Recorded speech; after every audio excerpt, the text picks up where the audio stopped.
பயப்படாதே நீ மனமே, நான் உன்னுடன் இருக்க பயமே.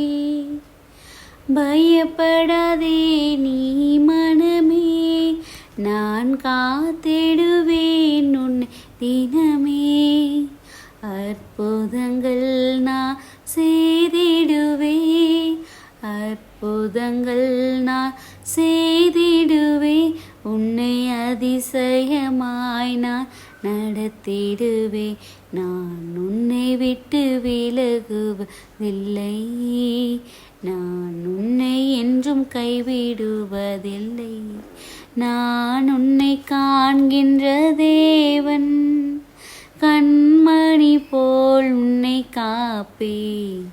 நான் உன்னை விட்டு விலகுவதில்லை, நான் உன்னை என்றும் கைவிடுவதில்லை.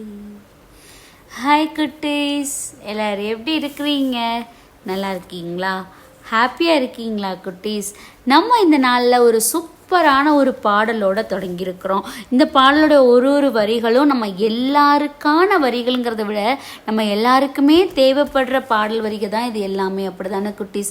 ஏன்னா நம்ம இந்த உலகப்போக்கான இந்த சூழ்நிலைகளை பார்த்து நிறைய இடங்களில் பயந்து போயிடுறோம், நிறைய இடங்களில் சோர்ந்து போயிடுறோம், நிறைய இடங்களில் நம்ம எதிர்பார்ப்புகள் வித்தியாசமாக இருக்குது, நமக்கு நடக்கிறது வித்தியாசமாக இருக்குதுன்னு குழம்பி போயிடுறோம். அப்படி தானே குட்டீஸ்? நம்ம எல்லாருக்குமே ரொம்ப ரொம்ப தேவையான வரிகள் தான் அந்த பாடலில் கொடுக்கப்பட்டிருக்குது. அவர் ஏன்னா நம்மளை பார்த்து தான் சொல்கிறாரு, நீ பயப்படாத, திகைக்காத, எந்த ஒரு காரியத்தையும் முன்னோக்கி பாரு. அந்த முன்னோக்கி பார்க்கும்போது அந்த காரியத்தில் நான் உன் கூட இருக்கிறேன், நான் உனக்கு முன்னதாக போய் அதற்கான வழியை உனக்கு ஆயத்தம் பண்ணுவேங்கிறத நீ ஒரு நாளும் மறந்துடாத.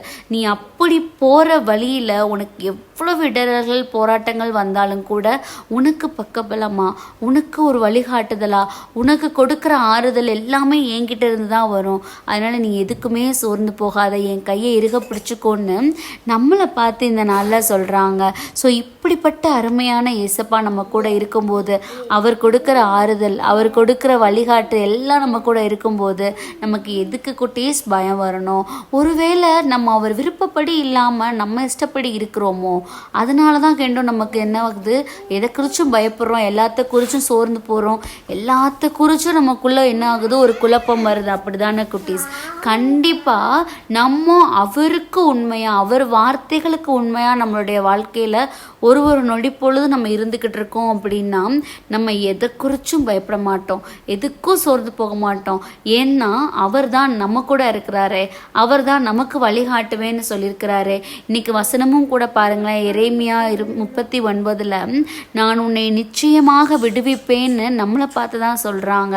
அவர் ஆல்மோஸ்ட் அவர் ரெடியாக தான் இருக்கிறாரு, நம்மளை எல்லா சூழ்நிலைகள்லேருந்தும் பாதுகாத்து, எல்லா சூழ்நிலைகள்லேருந்தும் விடுவிச்சு நம்மளை அவருடைய சித்தத்தின்படியாக நடத்தணும்னு.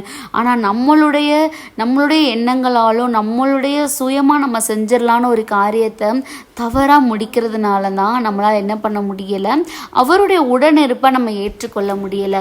ஸோ இந்த நாளில் நம்ம என்ன பண்ணணும், ஏசப்பா நீங்கள் நிச்சயமாக விடுவிப்பேன்னு சொல்லியிருக்கிறீங்கள, இனி என்னுடைய பார்வை உமக்குரியதாக இருக்கும், உங்களுடைய விருப்பப்படி தான் இருக்கும், நீங்கள் என்னை உம்முடைய சித்தத்தின்படியாக நடத்துங்கன்னு நம்மளை முழுவதும் அவர் கரங்களில் ஒப்பு கொடுப்போம். அவர் நிச்சயமாக நமக்கு அதற்கு ஏற்ற வழியை உண்டு பண்ணி கொடுப்பாரு. ஸோ அதுக்காக ஏசப்பாட்ட ஒப்பு கொடுத்து ப்ரேயர் பண்ணலாமா?